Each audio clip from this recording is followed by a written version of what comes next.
dear students, this is Neha, your course teacher, which is Introductory Agrometeorology and Climate Change, and your course number is AMAT 5311.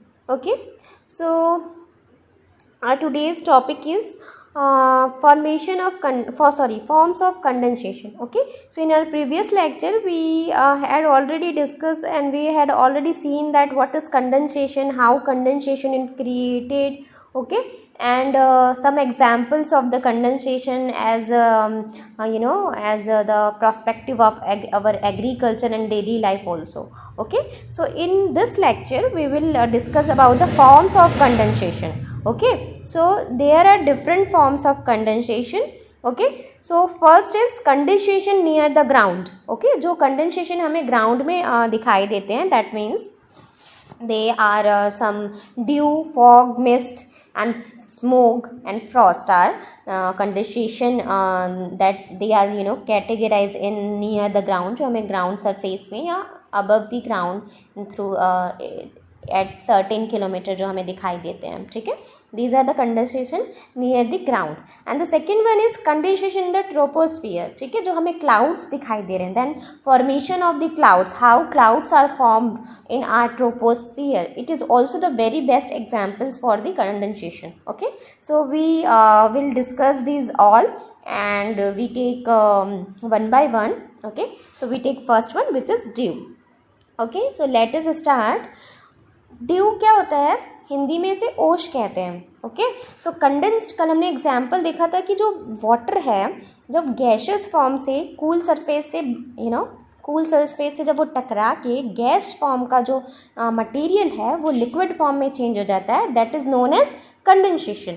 ठीक है, तो जब हमने इसका example देखा था तो हमने देखा था कि रात के टाइम में अक्सर विंटर सीजन में क्या होता है, जो भी डे टाइम में, विंटर सीजन के डे टाइम में जो भी हमारे एयर होता है, जो भी हमारा पार्शियल एयर होता है. ओके, सो वो पार्शियल एयर जो है वो क्या होता है, थोड़ा गर्म होता है, टेम्परेचर उसका काफ़ी होता है. ठीक है, क्यों? क्योंकि वो डे के टाइम में होता है. ठीक है, सो उसका टेम्परेचर होता है, शाम तक पहुँचते पहुँचते वो कूल सरफेस से टकराता है और जब विंटर में काफ़ी कूल हो जाता है, एयर जो है काफ़ी कूल हो जाता है, टेम्परेचर काफ़ी सैचुरेट हो जाता है, उस कंडीशन में वो जो गैसेस फॉर्म का जो ऑब्जेक्ट था that is change to the gases to liquid droplets. ठीक है, that is called the condensation or it is shown in leaves, upper surface of the leaves, so it is called the dew. ठीक है, so condensation moisture as consequence of contact cooling is dew. ठीक है, so भी moisture का जो भी contact होता है किससे, जब भी हम जो सरफेस कूलिंग है उससे जब हम टकराते हैं, ठीक है, तो जब ये जो भी कांटेक्ट होता है, ठीक है, that is called the condensation. ये प्रोसेस है, this is a forms of dew is a forms of condensation. Okay, so condensation moisture as a consequence of contact cooling is dew.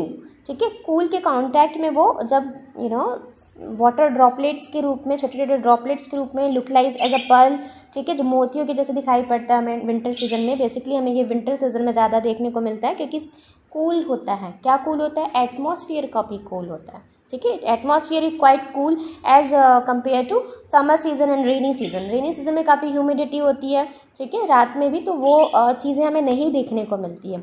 Okay, so it is the form of direct condensation of water vapor to liquid droplet then deposit of any vegetative or hardy rapid cooling object. Yes, तो vegetative part में हमें due दिखाई पड़ते हैं and सब हमें, जैसे हमारी बाहर में कोई ऑब्जेक्ट है, ठीक है, बाहर में अगर हमने विंटर के सीज़न में आप देखेंगे जो हमारे बाइक्स होते हैं, कार वगैरह होते हैं, उसमें ओस की बूंदें पड़ जाती है, वाटर ड्रॉपलेट्स पड़ जाती है. ठीक है, so it is always found in vegetative parts and hard सब ऑब्जेक्ट वी कुड से. ठीक है, then formation of dune, grasser, cover, leaves, metallic surfaces, paper pieces, window glasses etc is common observation in early morning. तो these are the hard object. ठीक है, जो हम इसे आँखों से देख सकते हैं, छू सकते हैं, एक जगह से उठा के दूसरी जगह पे ला सकते हैं. इन सारे ऑब्जेक्ट में हम जनरली जो है ड्यू को देख सकते हैं, ठीक है। तो ये क्या होता है, विजुअलाइज होता है ना, विजिबल होता है, इनविजिबल नहीं होता है ना, विजिबल होता है। हम इसे आइडेंटिफाई करते हैं कि ये ड्यू है, जो भी हमें ओस की बूंदें दिखती है वो हम देख सकते हैं ना, अपनी खुले आंखों से देख सकते हैं, हमें कोई माइक्रोस्कोप या कोई अलग सा स्पेक्स की ज़रूरत नहीं है, isn't it? So dew visible on non-living object may be from atmospheric water vapor or from water vapor from underlying moist surface following rain. Okay, so ये बेसिकली तो ये विजिबल होते हैं, ठीक है। और जो भी नॉन लिविंग ऑब्जेक्ट्स हैं, मीन्स ऐसा नहीं कि हम बाहर रात भर बैठे तो हमारे में ओस की बूंदें पड़ जाएं। क्यों? क्योंकि हमारा बॉडी का टेम्परेचर उस चीज़ को मेंटेन कर रहा है, ठीक है। हीट बैलेंस कहते हैं जिसे, हमारा जो बॉडी है वो बाहर की हीट और हमारे बॉडी के अंदर का हीट उसको क्या कर रहा है, बैलेंस कर रहा है। बट जो एटमॉस्फेयर में क्या हो रहा है, एटमॉस्फेयर में जो भी मॉइस्चर है वो अपने साथ सैचुरेट कंडीशन में, ठीक है, एक होल्ड आउट करके रख रहा है सैचुरेट कंडीशन में एक गिवन टेम्परेचर पे, और उसके बाद किसी कूल सरफेस से जा रहा है, टकरा रहा है। क्यों? क्योंकि एटमॉस्फेयर कूल हो गया है due to the day and night, ठीक है। तो उससे करने के बाद ये कंडेंसेशन फॉर्म हो रहा है। बट हमारे साथ ऐसा नहीं होता, क्योंकि हमारी जो बॉडी है, ठीक है, ह्यूमन बॉडी है, वो काफ़ी हीट को बैलेंस करके रखती है, ठीक है। तो ये बेसिकली अगर आप ड्यू है, ऐसा नहीं कि आप रात में बाहर सो जाएंगे तो आपके बॉडी में ड्यू पड़ जाएगा, ठीक है। तो ये चीज़ नहीं होता, ये जनरली क्या होता है, इन नॉन लिविंग जो ऑब्जेक्ट्स हैं उसमें हमें दिखाई पड़ता है, जो कि वाटर वेपर को क्या कर सकते हैं, होल्ड करके रख सकते हैं, isn't it? So in case of the plant surface, in addition to the two water transpired by lower surface condense on the upper colder surface. Okay, so अगर हम देखते हैं प्लांट सरफेस में, अगर देखें हम तो क्या होता है, जो अपर सरफेस में हम देखते हैं जो भी ओस की बूंदें हैं वो लोअर सरफेस में नहीं, अपर सरफेस में हम देखते हैं वो क्या हो जाती है, कंडेंस हो जाती है, ठीक है। मतलब ड्यू हमें फॉर्म होने लगता है as compare to our lower surface. Lower surface में नहीं हो पाता, ठीक है। लोअर सरफेस में क्यों नहीं हो पाता? क्योंकि ये जो है हमारी लीफ में बहुत सारे फिजियोलॉजिकल फिजियोलॉजिकल प्रोसेस चल रहे हैं, जिसको हम ट्रांसपिरेशन कहते हैं, ठीक है। तो ट्रांसपिरेशन के थ्रू ऑक्सीजन लेवल जो है, आप देखेंगे जो ट्रांसपिरेशन होता है रात के टाइम में, आप देखेंगे जो प्लांट्स होते हैं वो रेस्पिरेशन करते हैं, ठीक है। सो रेस्पिरेशन करते हैं, वो उनका फिजियोलॉजिकल क्या है, कैरेक्टर है, ठीक है। वो कंटिन्यूसली उनका ऐसा प्रोसेस ही चलता रहता है। जैसे हम बिना रेस्पिरेशन किए रह सकते हैं क्या? नहीं रह सकते। प्लांट भी रेस्पिरेशन करते हैं, ठीक है। बट जो रेट ऑफ द रेस्पिरेशन है, हम कह सकते हैं कि जो रेट ऑफ द रेस्पिरेशन है वो रात के टाइम में बढ़ जाता है। इसलिए जनरली हम कहते हैं कि रात के टाइम में हमें ऐसे प्लांट वाले जगह पे बहुत ज़्यादा नहीं सोना चाहिए। क्यों? क्योंकि एक्स्ट्रा वो कार्बन डाइऑक्साइड बाहर निकालते हैं। तो कार्बन डाइऑक्साइड हमारे लिए क्या है, हार्मफुल है, ठीक है। ब्रीदिंग में हमें प्रॉब्लम होने लगती है। तो जनरली हम ऐसा कहते हैं कि कभी भी पॉन्ड वाली सरफेस पे या नदी के किनारे पे जहाँ पे काफ़ी पेड़ पौधे, ऐसी जगह पे सोना नहीं चाहिए। क्यों? क्योंकि वहाँ पे रात के टाइम में कार्बन डाइऑक्साइड का लेवल काफ़ी हाई होता है, ठीक है। तो इस वजह से हम देखते हैं कि जो स्टोमेटा होता है, open stomata and close stomata, वो भी डिपेंड करता है लीफ के सरफेस में कि स्टोमेटा बेसिकली जो नीचे से क्लोज और ओपन होता है, ऊपर से क्लोज और ओपन होता है, ठीक है। इस वजह से हम देखेंगे कि जो वाटर है ट्रांसपेरेंट फॉर्म में, यानी पर्ल के जैसे, मोती के जैसे, ठीक है, और लीफ के अपर सरफेस में हमें हमेशा दिखाई पड़ते हैं, ठीक है। जो कि क्या होता है, सक्यूलेंट प्रवृत्ति के हो जाते हैं, जिस वजह से प्लांट जब बहुत ह्यूमिडिटी बढ़ जाती है, काफ़ी वाटर को होल्ड कर लेते हैं, ठीक है।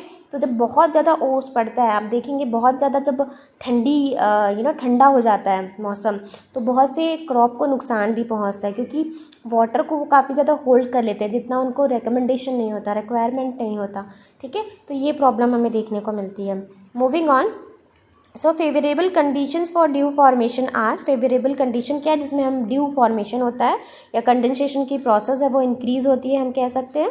सो first one is cool and long night as in winter, ठीक है। हमें सरफेस कूल चाहिए और रात में लॉन्ग नाइट होना चाहिए। क्यों? क्योंकि प्लांट में जनरली नॉन लिविंग ऑब्जेक्ट में, और जनरली जो ओस की बूंदें हैं वो, अभी हम एग्रीकल्चर मेट्रोलॉजी पढ़ रहे हैं तो हम अपने वेजिटेटिव ग्रोथ के पर्सपेक्टिव से ही एग्जाम्पल्स रिलेट करेंगे, ओके। क्योंकि हम जियोग्राफी तो पढ़ नहीं रहे हैं, है ना। बहुत से स्टूडेंट्स जो हैं वो जियोग्राफी के आंसर्स करते हैं, तो अभी तो फिलहाल हम आंसर्स सही होते हैं, मैं ऐसा नहीं कह रही हूँ कि आंसर्स गलत होते हैं, आंसर्स एंड एग्जाम्पल्स सही होते हैं, बट हम अभी क्या पढ़ रहे हैं यहाँ पे, एग्रीकल्चरल मेटीरियोलॉजी। ओके, तो एग्जाम्पल हम एग्रीकल्चर मेटीरियोलॉजी पढ़ने का हमारा सिर्फ एक ही ऑब्जेक्टिव है, ताकि हम अपने प्लांट से रिलेट कर पाएँ कि वो पर्टिकुलर वेदर एलिमेंट है हमारे प्लांट पे क्या हार्म कर रहा है या क्या इफेक्ट कर रहा है। ठीक है, तो एग्जाम्पल्स आपको एग्रीकल्चर प्रोस्पेक्टिव से ही जितना एज मच एज पॉसिबल हो सके आपको वो करना है। ठीक है, so still air, no movement of the air, जब एयर में मूवमेंट नहीं होता मीन्स सैचुरेटेड कंडीशन में पहुंच जाते हैं उस कंडीशन में, देन लो टेम्परेचर में यानी कूल एयर, तो high water vapour in atmospheric at sunset. ठीक है, तो मतलब सनसेट के टाइम में आप देखेंगे कि हाई वाटर वेपर होता है, ह्यूमिडिटी काफ़ी ज़्यादा होती है ना। तो सनसेट के समय में आप देखेंगे सनसेट के बाद ह्यूमिडिटी ज़्यादा होती है, फिर धीरे धीरे क्या होता है, हमारा एटमॉस्फेयर कूल होना स्टार्ट होता है ना।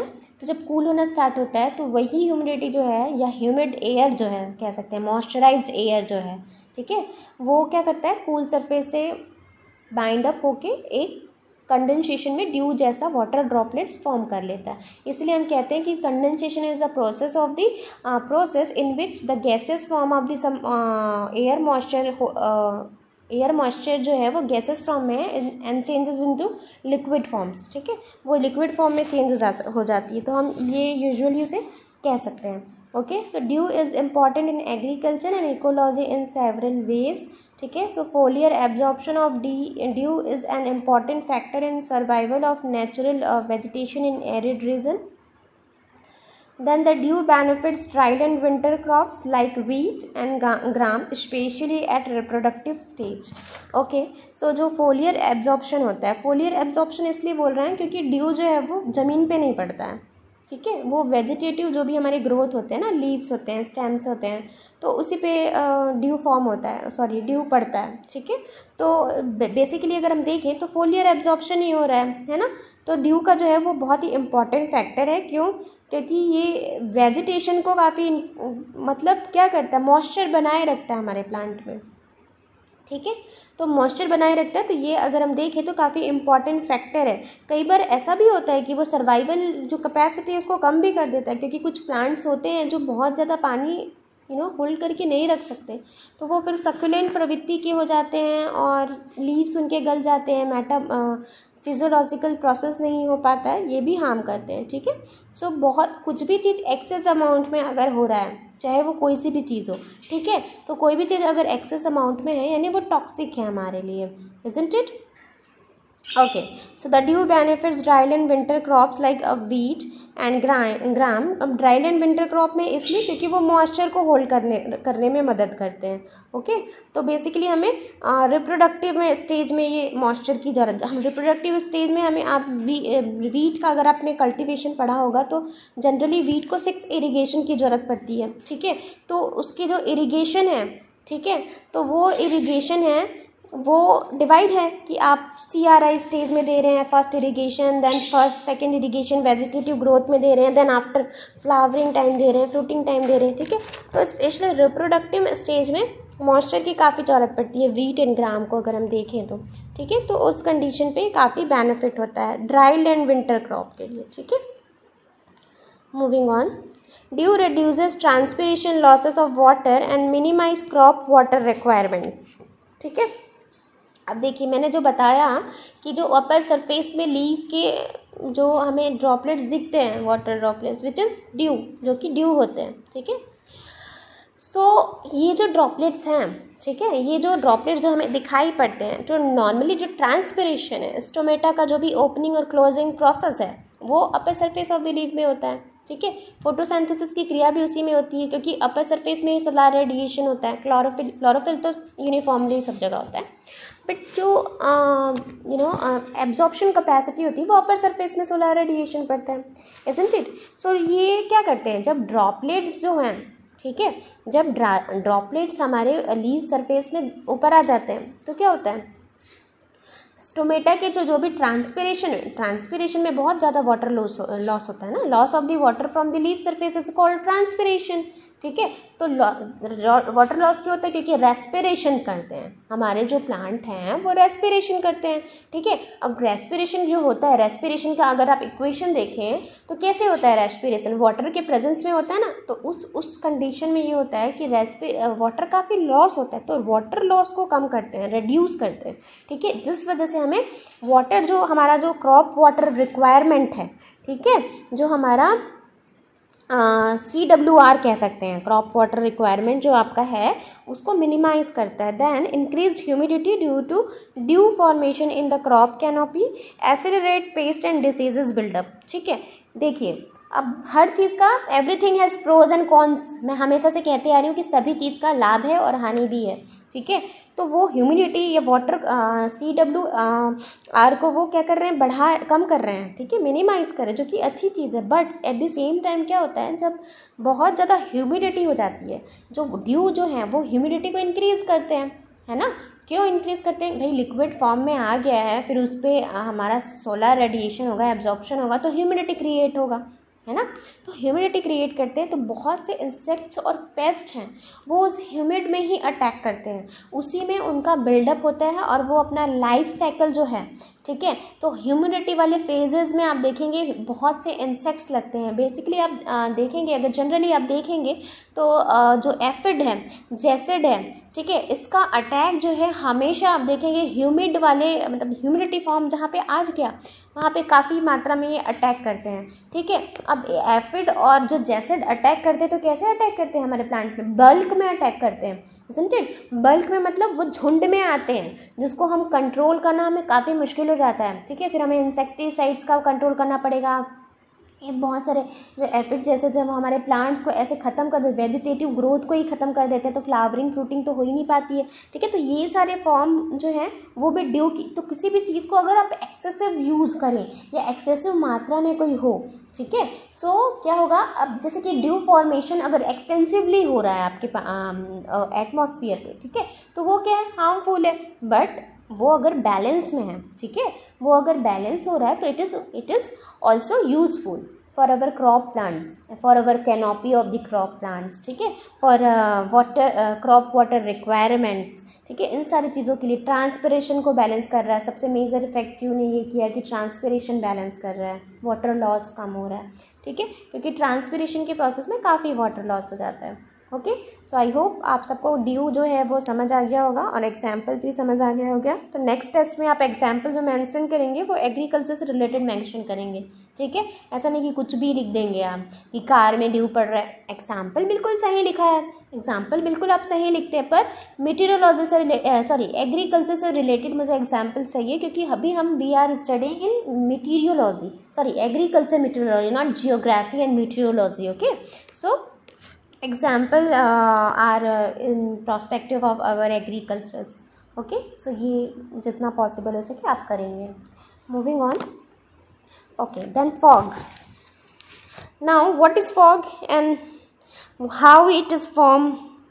ठीक है, कैसे क्या है fog और कैसे फॉर्म होता है fog, ठीक है। तो fog अगर हम देखें usually fog decreases the visibility to about 1 kilometer. So if there is a lot of fog, you cannot see beyond 1 kilometer or 1 kilometer above the 1 kilometer, so on, depend on the fog capacity or intensity of, ठीक है। So basically what is fog? It is it is due to the accumulation of the water on the surface, we could say. And how it is formed? So it is usually found when the difference between temperature and dew point is less than 2.5 centigrade. Then we have determined or formation of the fog, we could say. So almost microscopically small droplets of water condensed and suspended in the air near the ground to reduce horizontal visibility are called fog. Okay, so in simple way we could say the fog usually the accumulation of the water on the surface, and usually we can say that difference between temperature and dew point if less than 2.5 degrees centigrade, then we have formation of the fog we can say, ठीक है, कि जहाँ पे to difference हो जाता है, किसका difference होता है, टेम्परेचर एंड ड्यू पॉइंट के बीच में अगर डिफरेंसेस है वो 2 पॉइंट लेस देन, ठीक है, वो 2.5 से कम है, 2.5 डिग्री सेंटीग्रेड से अगर कम है, उस कंडीशन पे क्या होता है, फॉग फॉर्म होता है। तो ये आप सिंपल वे से समझ सकते हैं। अदरवाइज आप देख सकते हैं कि ऑलमोस्ट क्या होता है, अगर हम स्मॉल जो ड्रॉपलेट्स हैं, कौन से ड्रॉपलेट्स हैं, वाटर ड्रॉपलेट्स हैं, जो क्या है, कंडेंस्ड है, ठीक है, वो जब एयर में एक्यूमुलेट हो जाते हैं या सस्पेंड हो जाते हैं, सस्पेंडेड एयर जो ग्राउंड सरफेस में, और वो जो सस्पेंडेड होते हैं वो हॉरिजॉन्टली होते हैं, तो हमें नहीं दिखाई पड़ता है, ठीक है। तो usually decreases the visibility of about 1 kilometre, so on 1 kilometre या उससे ज़्यादा भी हो सकता है। तो वो इंटेंसिटी कितनी है फॉग की, वो डिपेंड करती है। Okay, so fog is formed when the air near the ground falls below dew point temperature, wind is calm and relative humidity is more than 75%. So this is very important. Fog, how it is formed, then you can say that fog is formed where the air near the ground falls below dew point temperature. जब due point temperature below the due point temperature हो, या फिर difference due point temperature मैंने पहले ही पढ़ाया कि difference between temperature and dew point is less than if 2.5 degree centigrade, then we have formation of fog. तब हम कह सकते हैं कि हमें फॉग का फॉर्मेशन वहाँ पे मिलता है, जब ये कंडीशन क्रिएट हो जाती है। सो आप याद रखेंगे कि जब रिलेटिव ह्यूमिडिटी जो है, ठीक है, रिलेटिव ह्यूमिडिटी जब 75% से ज़्यादा हो जाती है, उस कंडीशन पे क्या होता है, फॉग फॉर्मेशन होता है। So physically fogs are same as cloud. Okay, cloudy है समझ जाइए, but cloud is in troposphere and fog is in horizontally and near the ground surface, है ना। fogs are seen near the ground surface and horizontally distribution or spreading of the accumulation or suspended air water droplets, ठीक है, we could say that kind of phenomena is called, we can fog. Okay, so fog is formed due to the radiation, cooling or movement of the warm air over cold soil, ठीक है। so this is also the forms of condensation. तो same process ही हो रहा है, ठीक है, बस process जो हो रहा है वो उसका फॉर्म अलग है, ठीक है, उसका फॉर्म क्या अलग है। यहाँ पे क्या हो रहा है, यहाँ पे हो रहा है जो भी वाटर सरफेस में, ठीक है, वाटर सरफेस में एक्यूमुलेशन हो रहा है, किसका, मॉइस्चर का, ठीक है, तो फॉग फॉर्म हो रहा है। Then cooling of air by contact and mixing or saturation of air by increasing vapor content also cause fog, ठीक है। तो जब ठंडी हवाएं हो जाती हैं, ठीक है, और वो सैचुरेटेड हो जाती है, सैचुरेटेड पॉइंट में पहुंच जाती है, ठीक है, तब क्या होता है, जो वेपर है, ठीक है, जो वाष्प है वो इंक्रीज होता है और वो भी एक टाइप का फॉग फॉर्म करता है, ठीक है, वो लिक्विड फॉर्म में नहीं चेंज होकर वो एक्यूमुलेशन क्रिएट हो जाता है, सैचुरेट हो जाता है वाटर वेपर, ठीक है। तो उस क्यों सैचुरेट हो जाता है, कूल एयर जितना उसे होल्डिंग उसकी कैपेसिटी होती है वो उतना होल्ड कर लेता है, उसके बाद सैचुरेटेड कंडीशन में आ जाता है और वो भी फॉग कॉज करता है। Okay, so moving on. Okay, there are some unit of some criteria. So we can see that diameter of particles forming fog varies from 0.1 to 0.01 millimeter. Okay, so ये diameter है particles का, fog particles का, जो scientifically measure किया गया है। Then fog are also formed where air moves upward against mountain slopes, ठीक है, वहाँ पे भी हमें जब जो एयर है, जो हवाएं हैं, वो स्लोप जो है माउंटेन का वो क्या है, upward to downward, downward to upward, ठीक है, तो उसके अगेंस्ट जब हो जाता है, ठीक है, अपवर्ड हो जाता है, सॉरी डाउनवर्ड हो जाता है, तब वहाँ पे हमें फॉग वहाँ पे भी फॉर्म होता है। क्यों, क्योंकि टेम्परेचर और एयर जो है उसका टेम्परेचर जो है चेंज होने लगता है। जब हम ऊपर से नीचे की ओर आते हैं तो टेम्परेचर बढ़ने लगता है, जब वो नीचे से ऊपर की ओर जाते हैं तो एयर टेम्परेचर क्या होता है, घटने लगता है। तो डिपेंड करता है, ठीक है, उस कंडीशन में भी आपको फॉग दिखेगा। तो आप जब हिल रीजन में जाएंगे तो आपको वैली माउंटेन टू वैली आपको एक कोहरा सा दिखाई देगा, that is called the fog and this is a form of condensation. Okay, so the moving air has high relative humidity, इसका भी जो एयर है, जो भी मूविंग एयर है, इसका रिलेटिविटी हाई रिलेटिव ह्यूमिडिटी होता है, अब more than 75%। Okay, so this is always remember. and the upward moving air cools by adiabatic expansion. Okay, this fogs become denser and it maintain against high wind velocity. ठीक है, so fogs क्या होता है जब adiabatic expansion काफ़ी ज़्यादा हो जाता है, ठीक है, जब बहुत ज़्यादा कूल सरफेस मिल जाता है, एडियाबैटिक एक्सपेंशन काफ़ी हो जाता है, तो उस कंडीशन में बहुत डेंस फॉग हो जाता है, ठीक है, तो विजिबिलिटी काफ़ी कम हो जाती है, हो सकता है विजिबिलिटी 1 किलोमीटर से ज़्यादा भी हो जाए, हमें नहीं दिखाई पड़े, ठीक है। तो इस कंडीशन पे ये वाला फॉग जो है, मतलब डेंस फॉग जो है वो फॉर्म होता है, और जो कि क्या होता है, हाई विंड वेलोसिटी, अगर अच्छी खासी हवाएं क्या करता है, अच्छा अगर हाई विंड वेलोसिटी तो वो आपके फॉग को काट देगी, एक टाइम बाद आपको साफ साफ दिखाई देने लग जाएगा, ठीक है। तो वो डिपेंड भी करता है कि विंड वेलोसिटी कैसी है उस पर्टिकुलर एरिया के लिए। बट ऐसा फॉग जब क्या होता है, बहुत ज़्यादा एडियाबैटिक एक्सपेंशन हो जाता है, काफ़ी सैचुरेटेड कंडीशन में हो जाता है, ठीक है, काफ़ी कूल डाउन हो जाता है, उस कंडीशन में जो फॉग फॉर्म होता है वो डेंस होता है। जैसे हमने पार्टिकल का जो साइज़ देखा है, ठीक है, जिसका पार्टिकल का साइज़ हमने देखा है कि 0.1 to 0.01 है, ठीक है। सो अगर 0.1 है मीन्स फॉग जो है वो काफ़ी कम है, समझ जाइए। 0.01 है मतलब काफ़ी डेंस है, उसका डायमीटर जो है वो काफ़ी डेंस है, तो उस कंडीशन पे विजिबिलिटी जो होगी वो और कम हो जाएगी, जो कि हाई विंड वेलोसिटी के लिए भी टॉलरेंट रहेगी या मेंटेन करके रख सकती, रेजिस्टेंस होगी, नहीं काट सकती वो विंड वेलोसिटी उस फॉग को, ठीक है। तो इस कंडीशन पे काफ़ी विजिबिलिटी कम हो जाती है। Then rapid cooling due to fast rise of air up the slope upset the downward transport of heat by turbulence and resultant fog. तो these are some phenomena which are created some fog formation which is the forms of condensation, ठीक है। सो आज हमने देखा कि due और fog क्या होता है, and the blend of fog and smoke called smoke, ठीक है। जब क्या होता है, जब स्मोक मतलब धुआं, ठीक है, और फॉग मतलब आपको पता है accumulation of the some water vapour due to the presence of the cool air, ठीक है, कूल सैचुरेटेड एयर ऐसे कह सकते हैं हम। तो जब ब्लेंड हो जाता है फॉग और स्मोक तो हम उसको स्मॉग कहते हैं, ठीक है। तो उस कंडीशन में हम उसे स्मोक नहीं कहते, स्मॉग कहते हैं, ओके। फॉग और स्मोक से मिल गया स्मॉग, ठीक है। तो is more common in city and industrial areas than mist, ठीक है। Mist is wet hygroscopic particles suspended in the air, ठीक है। जो पानी हाइग्रोस्कोपिक पार्टिकल है जो वाटर ड्रॉपलेट्स जैसा होता है, it is less dense fog, it is disappear with rising sun, ठीक है। जब ये हमें जब इनिशियली जब काफ़ी विंटर सीजन जब स्टार्ट होता है, ठीक है, तो हमें थोड़ा थोड़ा मात्रा में फॉग दिखाई देता है। This is not the kind of fog, this is mist we can say, ठीक है, कि वो कम मात्रा में होता है, काफ़ी कम डेंस होता है, लेस डेंस होता है, ठीक है। जो हमें सूरज जैसे ही सनराइज होता है उसी टाइम में हमें दिखाई पड़ता है, उसके बाद हमें वो नहीं दिखाई पड़ता है, ठीक है। तो this is also known as mist.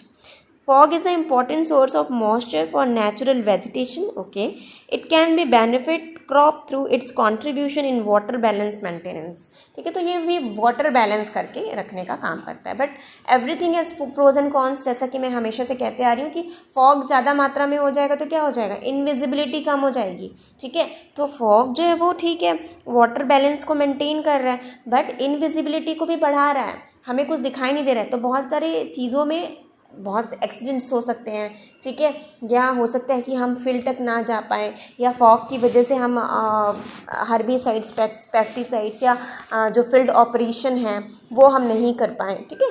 तो बहुत सारी चीज़ों का हार्मफुल इफेक्ट भी है, बेनिफिशियल इफेक्ट भी है, ओके। सो ये था fog formation and due formation, ठीक है। तो this is the kind of condensation near the ground surface, ठीक है। ये कंडेंसेशन का एक प्रोसेस है जो ग्राउंड सरफेस पे होता है, जहाँ हमने देखा कि ड्यू क्या है, फॉग क्या है, and what is smoke and what is mist, okay. अगले लेक्चर में हम देखेंगे कि जो कंडेंसेशन है वो हमारे ट्रोपोस्फियर में कैसा हो रहा है, एंड द फ्रॉस्ट भी देखेंगे, ठीक है। सो आज के लिए बस इतना ही, and thank you very much, take care, till then be safe, thank you.